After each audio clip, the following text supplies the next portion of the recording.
Hey everyone, welcome back to my channel. Today we are diving into a popular problem from LeetCode called Minimum Window Substring. This problem is a classic example of the sliding window technique and it's a must-know for coding interviews. So before we get started, make sure to hit that subscribe button and ring the bell icon so you don't miss out on any of my future videos. Alright, let's start with the problem statement of Minimum Window Substring. So in this problem statement, you will be provided with a string S and a string T. And what you have to do is you will have to find the minimum substring from string S such that all the characters of T are included in that substring. Okay, so you will have to find the minimum window substring of S such that every character of T is included in the window. Okay. And if there are no such substring, then you can return the empty value. Okay. For instance, if you see in the first example, for the given input as S, and you'll have to find such substring which has all the characters of T, that is A, B, and C. And you'll have to find the shortest one. So there can be multiple substring which can accommodate A, B, and C, but you'll have to find the shortest one. So in this, you can see that the last four, this is the shortest one. It has B, A, and C. So apart from N, all the characters are included here, B, A, C. Okay, and this is the shortest one. It is size of 4. Otherwise, there are other substring also which has all the character in it. Like for instance, A, D, O, B, E, C. This substring also has all the character of T in it, but this is longer than B and C. So you'll have to return the minimum window substring. Okay, and if you see in the example 3. So pattern is bigger than the string, original string. So you have to find substring in S such that all the character of T are present in it. So there is no way you will be able to find two A's in S because you only have single A, right? So that's why you will be returning an empty substring. So that's what your problem, overall problem statement is. You will have to find the minimum window of substring. And for that substring to be a valid one, all the characters of T needs to be part of that substring. So that's it. Let's look at the approach to this problem. To solve this problem in an optimized way, we'll make use of a sliding window. We'll have two pointers, right pointer and left pointer, for the boundaries of sliding window. And we'll extend our sliding window and we'll extend it till it can accommodate all the character of T in that substring. So once it is able to do it, we'll start shrinking the sliding window to find the minimum valid substring. That is, we'll try to shrink the sliding window until the point the substring is valid. That is, all the characters are still present in our substring. Okay. So that is the main idea. That is, we'll extend our sliding window until all the characters are present in it. And once that is done, we'll try to shrink it to find the minimum of them. Okay, to find the minimum substring which can still accommodate all the substring, all the characters from T. That is the overall idea. And if we talk about the logic to determine how many characters of T are included in our substring and to decide whether the substring is a valid one or not, we'll make use of a dictionary of our pattern. So we'll initialize a dictionary of frequency, and this frequency is frequency of our pattern, that is T. And also we'll initialize a value called required. This will indicate how many characters are needed to be matched in our substring to make it a valid one. So currently we have 3 distinct characters, right? So there is A, B, and C. So I need 3. Okay, 3 characters need to be matched. And we'll also initialize a match variable which will be initialized to 0 first. And as we slide our window and we figured out that a certain character have matched, then we will increment our match value. So for example, here when A has matched, then we'll decrease this frequency A from 2 to 1. So we'll keep on doing until the next A is matched. So when the next A will be matched, then A will become 0 because 2A has been encountered. And when A will become 0, then we will know that one match has been found. So it will be 1. Okay. That's how we'll track it. To understand it better, I will try to explain it with an example. So I'll slightly modify this example. So in this example, I have taken the pattern as ABC.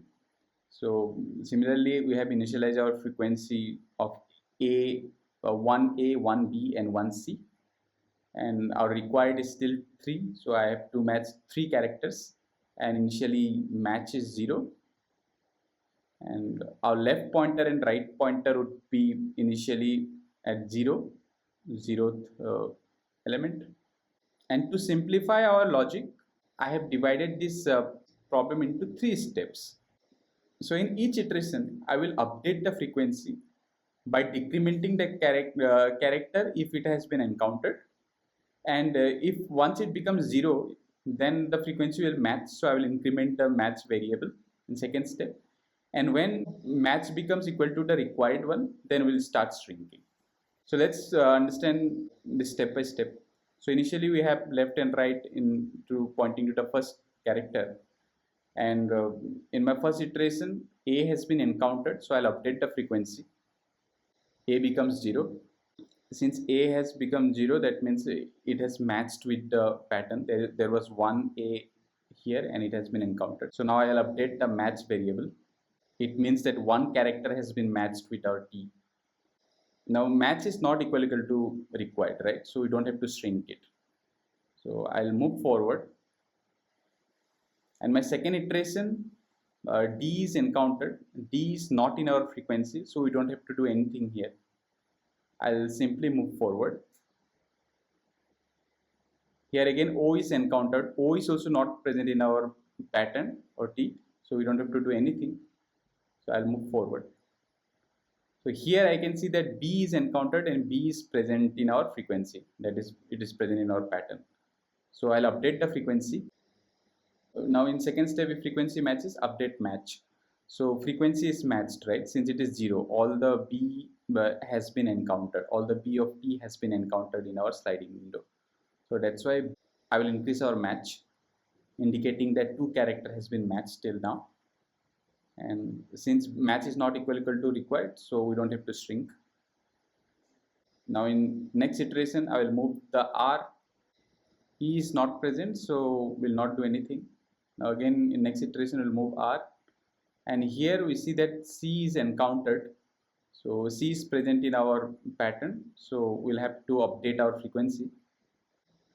So after updating it, I'll have, if frequency matches, frequency has matched, right? Since it became 0, that means all the C of T has been encountered here. So I'll have to increment my match. So I'll have to update my match, indicating that 3 characters has been matched.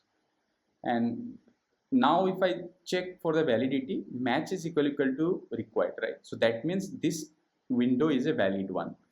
Or that means all the character of T are inside this sliding window. So as you can see, A, B, and C are here, right?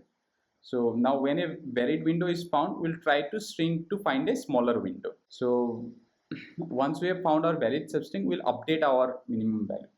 Okay. So here, what is our length? 1, 2, 3, 4, 5, 6, right? So our minimum substring is 6, right? That is the size of the current window. Now we'll try to shrink it, and when we shrink it, we found that A has been removed, right? A has been removed, so we'll not shrink it further because it will become invalid. So suppose when we shrink it, we'll also have to update our frequency. So A is present on our frequency, and this becomes unmatched, so we'll increment it again. And since earlier it was A was matched and now it became unmatched, so I'll also have to decrease this value. So now it will get decreased to 2, saying that one character is unmatched. Now A is not part of our substring, right? So this will not be equal to our required, so we'll not shrink it further because it will not give us our minimum substring. Now in next iteration, I will try to move my right pointer, and I'll see that O is not present in our frequency, so I'll not perform anything, and I will move forward.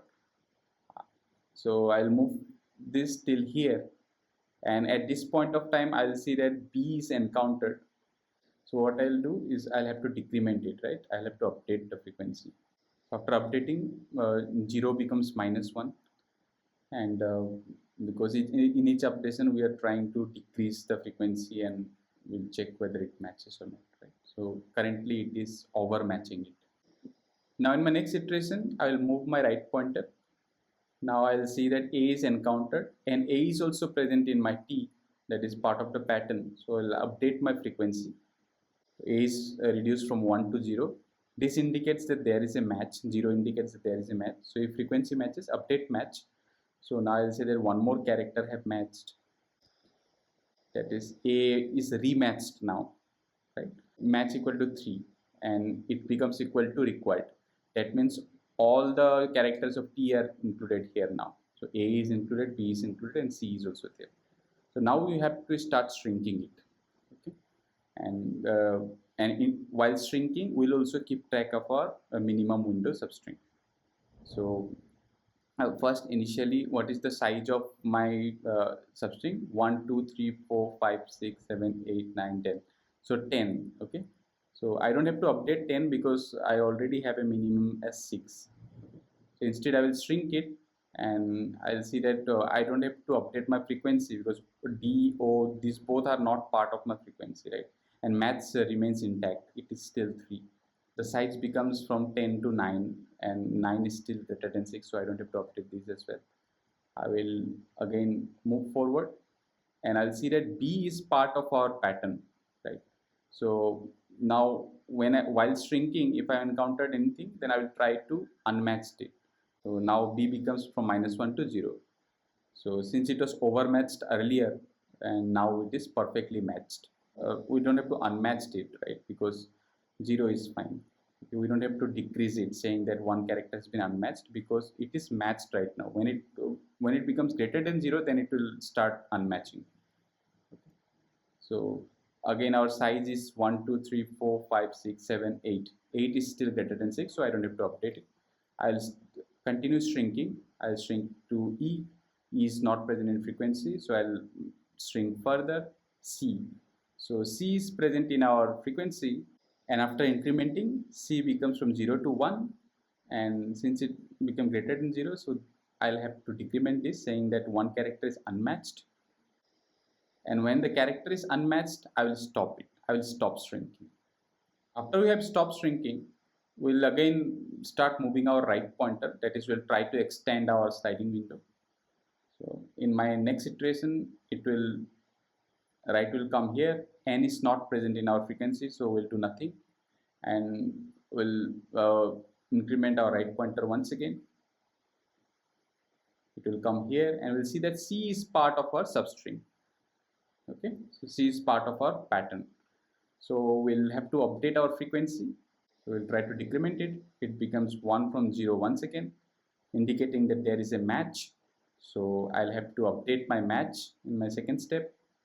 After updating it, I will check the size of my sliding window. That is 1, 2, 3, 4, 5, 6, 7, 8. 8 is still greater than 6, so I don't have to update it. Now since there is a match, I will have to start shrinking it. So I will shrink this. O is not part of our frequency, so don't have to do any updation, and the match is still intact. So I'll move forward, and I'll shrink once again. I'll see that D is not part of our frequency, so I'll try to shrink it. But before shrinking, I will also update my minimum substring. 1, 2, 3, 4, 5, 6. 6 is equal to 6, so I don't have to make any update. Only when it is smaller than 6, I will make the update. So next I will shrink it more. So after shrinking, I'll check what is the size of my sliding window. It's 1, 2, 3, 4, 5. Since it is less than 6, so I will update it from 6 to 5. Now I'll move forward, and after shrinking once again, I'll try to check the size of my sliding window. That is 1, 2, 3, 4. 4 is smaller than 5, so I'll update my minimum substring. And also after updating, I'll check B is part of frequency or not. Yes, it is part of frequency. I have incremented the frequency of B, indicating that it's an unmatched now. So match will be reduced to 2. Now it become unmatched, and there is nothing where to go. indicating that that's the end of our iteration. So till now, I have my minimum substring as 4, which is from B, A, and C. So finally, we'll return our minimum substring. That's the overall logic to solve this problem. Now, if I talk about the time complexity to solve this problem, we are making use of a sliding window, and we are trying to extend the sliding window. That means each character is processed just once. And also, while trying to shrink it, we are removing it, right? So each character will be removed just once. Okay. So this indicates that every character is processed just once. That means it will lead me to O of n time complexity. So my time complexity is O of n. So regarding my space complexity, the only extra space that is present is the frequency of the pattern. And in worst case, what will be the size of frequency? It will be from A to Z. Even if the size of my pattern or the T is 1000, the distinct character within it will not be more than the alphabets, that is 26, right, from A to Z. So that's why my frequency will, in worst case, will be from A to Z, that is 26. So that's why my space complexity would be O of 26. Or if I say that 26 is a linear, so I can consider it as a 1 because this is constant space, right? So that's it. We have an overall time complexity of O of n and space complexity of O of 1. So that's how we solve this problem. Now let's look at the coding. We'll first have n, which will be the length of s, and second we'll have our minimum length. We'll keep track of it to find our minimum substring. So this will be initialized to some upper value or maximum infinity, or maybe I can say something greater than the size of the s. Minimum length, and minimum substring would be simply an empty, because if there is no valid substring within s, then I'll have to return empty. Now I need a frequency of my pattern. So say pattern frequency, and this will be a dictionary. So I'll make use of default dictionary. I'll import it from collections.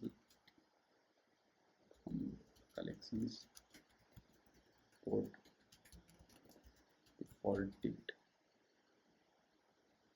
and I'll initialize my dictionary as like this: default dict of int, which means that value will be by default initialized to 0.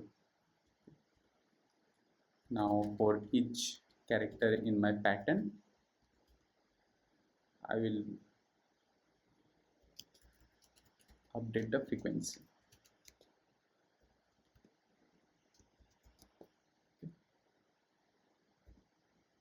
So I have prepared my frequency. Now next, I'll have, for the sliding window, I'll need one left pointer, a right pointer. Initially, both will be pointing to the first element. I'll need a required match, that is how many characters should I match. So it should be the distinct character from my pattern, that is T.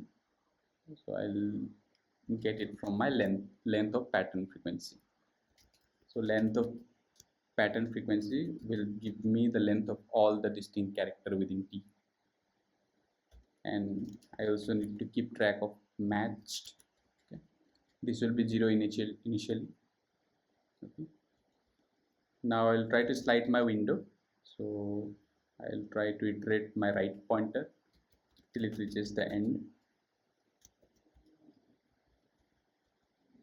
And in each iteration, I'll perform these steps. That is, first I'll update the frequency. If the new character is present in my pattern frequency, that is s of right pointer, then I will decrement it. Okay. I'll try to match it unless it becomes 0. So if this character matches with the pattern, that is when pattern frequency of the character pointed by right pointer becomes 0, right? So if this becomes 0, then there is a match, and I will try to increment my matched. indicating that there is one character has been matched. Okay. Now, when a valid window is found, string the window to find a smaller window. So I need a condition to check whether the window is valid or not. So when will it be valid? When the matched character become equal to the required. Matched needs to be equal to required. So while the match becomes equal to required, I'll try to shrink it. So when it matches, then I will try to shrink it until the substring becomes invalid. While matched equal to required. To simplify it, I'll divide the shrinking operation into 3 steps. So I'll first update my minimum substring. That is, since I have found a valid one, right? All the characters are matched. So this is a valid substring and I'll have to check whether it is a minimum one or not. So to do this, I'll see that if my current sliding window, that is my current sliding window is right minus left plus 1. If it is smaller than the current sliding window, that will be tracked with minimum length. If it is less than minimum length, then I will update it. Okay, my new sliding window is from the current sliding window, that is right minus left plus 1. Okay, and my minimum substring would be the substring from that sliding window, that is s of left to right, right plus 1. Okay. This will be my new sliding window. Oh, sorry, this would be my new minimum substring.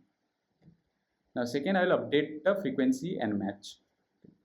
So if the character pointed by my left pointer is present in my frequency, okay, that means I have to update it. Okay, so before updating, I will see that if it is 0, right? If it is already matched, then I will have to unmatch it. So that's why I will see that if the pattern frequency of my left pointer or the character pointed by my left pointer is equal to 0, that means I'll have to unmatch it. So that's why if it is equal to 0, then I will say that I'll have to unmatch it, and matched will be unmatched now, it will be decremented. And at the same time,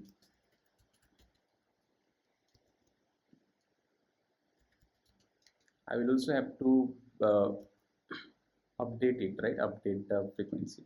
That is, if the left character pointed by left pointer is present in my pattern frequency, then I will just increment it. Initially, to match, we are decrementing it until and unless all the characters are matched. Now since it is matched and we are shrinking and this character becomes out of range, so I will say that it is unmatched by increasing the frequency. Finally, shrink the window till the string is valid. Yes, so now I will increment it. Finally, I will return my minimum string, that is return minimum string. And this will be not here, this will be outside of my for loop. Okay.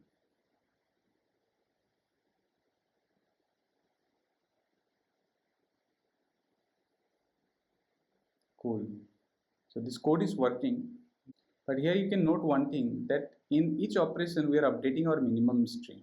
Okay, this information is already present in our minimum length.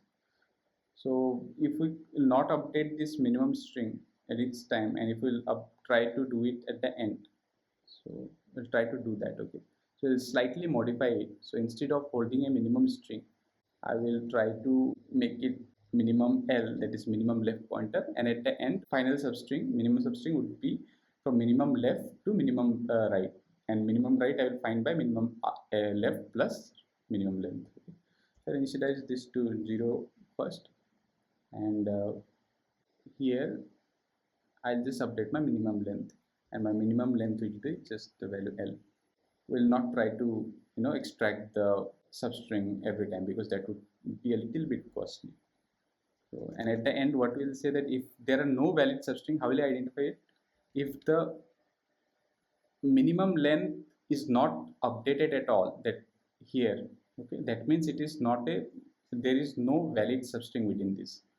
So if minimum length is not equal to n plus 1. If it is not equal to n plus 1, that means definitely it has been updated somewhere. We have found some valid substring. Okay. In that case, I will return my minimum substring, and it will be my substring from my minimum left pointer to my right pointer, and right pointer would be minimum left pointer plus minimum length. Okay, this will give me the actual minimum substring.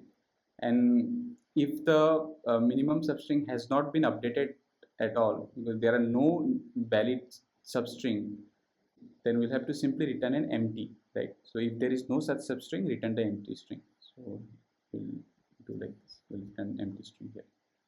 Let's try to run this. Cool. Now let's try to submit this code.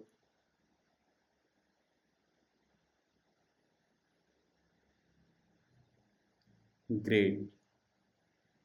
So you can see it beats 98.80%, right? And that's how you solve the minimum window substring problem using the sliding window technique. I hope this explanation was clear and helped you understand how to approach problems like this.